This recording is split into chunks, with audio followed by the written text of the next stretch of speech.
Now, and of course, we're going to get to the tropics in just a moment. But first, it's a pretty quiet evening before the rain begins across Central Florida. Absolutely. Marquise Mita joins us now, and you kind of have to just enjoy it when it's like this. Marquise. Indeed, enjoy it while it's still here because it won't be around forever. Most good things aren't. We were trending dry all across the afternoon, but now as we enter your late evening and overnight hours, we're watching a few showers come in from the East Coast.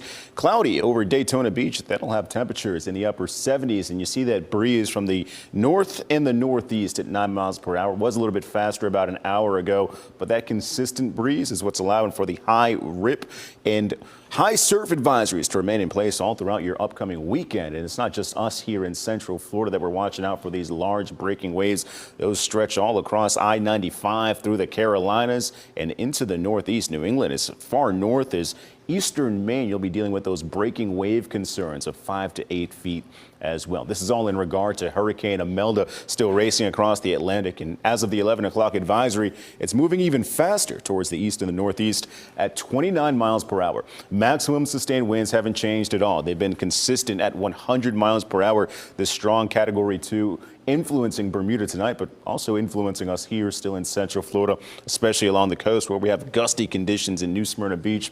Winds sustained at 17 miles per hour with that east and northeasterly flow. That's why we're drawing in a few isolated showers across our Atlantic beaches as we speak right now. Even in Brevard County, got a small chance for some showers offshore. You watched a couple sprinkles move across US 1 earlier this evening, but now a little bit quieter, but higher wave heights. That's what lies ahead for you all across your weekend. Right now, waves are as high as 7 to 9 feet across our coastline and still surrounding Imelda. We've got 25 to 30-foot waves just south of Bermuda. Now, those breaking waves, those will remain consistent as your work week does progress here in Central Florida. 5 to 8 feet conditions on Thursday and Friday, subsiding slowly this weekend, but still in that 4 to 6 foot plus window, unfortunately.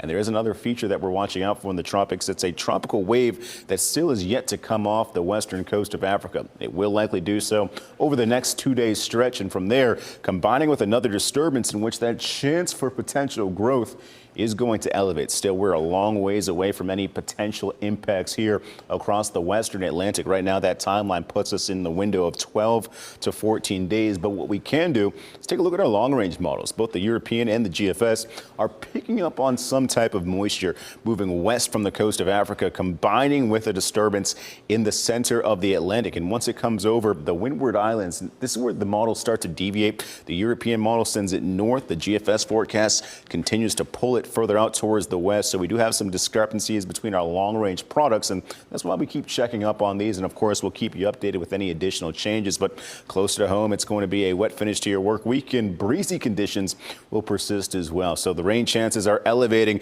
as we head into the weekend with that 80% coverage on Saturday and Sunday. And what that could mean is another 3 to 5 inches of rain before your next week is said and done. It's a week in which along the coast temperatures remain cool, but your rain chances remain high.